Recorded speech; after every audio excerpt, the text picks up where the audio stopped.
Malayo na tayo kung saan tayo nagsimula. Marahil hindi pa to ang gitna, pero sigurado na malayo pa tayo sa dulo.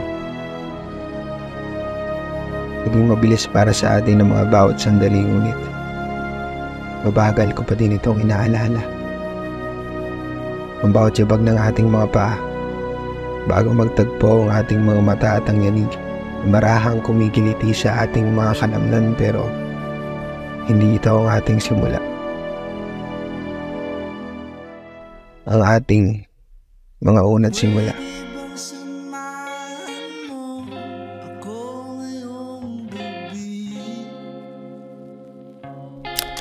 Nakapayapaan. Ang ating unang paglalagalag sa mga eskinita ng Maynila.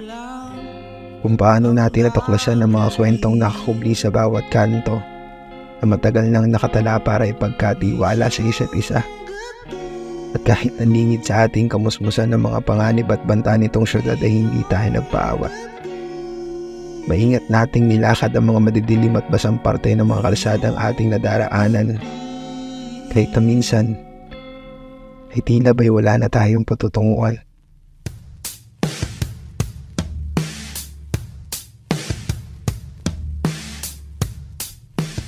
May mga biglaang pag-ulan na walang palatandaan ng paghinto at ang mabilis na pagbaha ay nagpapahiwatig na tumigil na tayo, pero atin na pagtanto na ang pagtigil ay hindi kasing kahulugan ng pagsuko. Dahil ang pagtigil ay nagtuturo ng pananatili. Kaya natutunan nating umiti kasabay ng paghihintay sa paglisan ng mga bagyo. Hindi tayo nagpatalo. Madaming naging pagtatalo.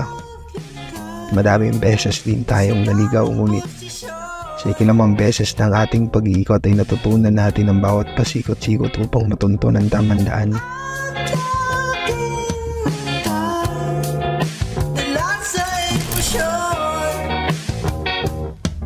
Sabay ng pagpapatuloy ng ating paglilibot ay nasaksihan natin ang maraming pagbabago. May mga establishmentong giniba at ang sarado, pero hindi sila lubusang naglaho. Ang kanilang mga guro na nagpapaalala sa atin ng mga pinakamalulungkot at pinakamasasaya na ating pinagsaluhan ay nangangahulugan na mayroon pang kasunod, at may mga panibagong gusaling nagsasabing madami pa tayong pagsasaluhan pa. Ating napatunayan na ang mga paa nating hinasa ng alinsangan ng mga lansangan at ang mga basandaanan ay may kakayahang tumuklas. At sa wakas ay nandito na tayo. Sa pagitan ng mga araw at ng mga gabi, ang pangako na nakakubli sa marahang pagbawi ng liwanag ng araw at ang unting-unting pagsindi ng mga ilaw sa daan at ang mga gusali, ang kanilang mga kutitap na may kaloob ng pag-asa, ang pag-asa ng ating pagpili. Kung paano natin pinili ang pag-ibig sa kabila ng mga panganib at banta, ng mga alinsangan at ang mga baha. Pinili natin ang mga museo at ang mga eskinita, ang mga pruweba ng digmaan at ang modernang estruktura. Hindi man sing makasaysayan ng ating pagmamahalan tulad ng Maynila na naging instrumento upang magkatagpo tayong dalawa na hindi matatawaran. Ang istoryang nabuo at tinipak ng may likha.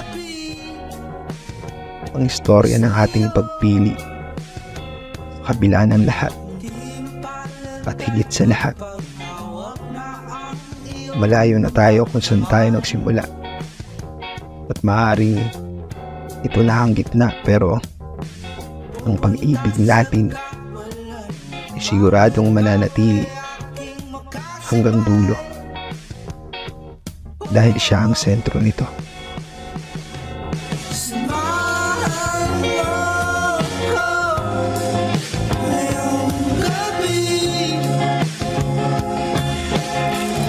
Tinginan lang kayo, dandaan.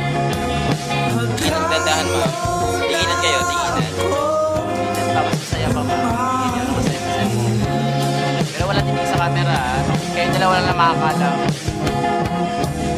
Arutin mo nga si ma'am, parang kinikita sa leeg ng konti, tapos sa forehead ng konti. As in, kulit Bilang ha. Pwede mong hatakin yung kamay niya. Tapos, okay, ready?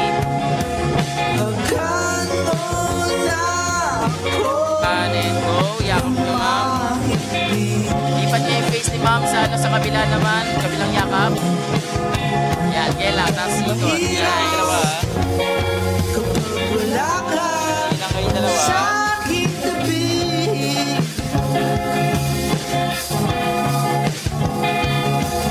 Isipin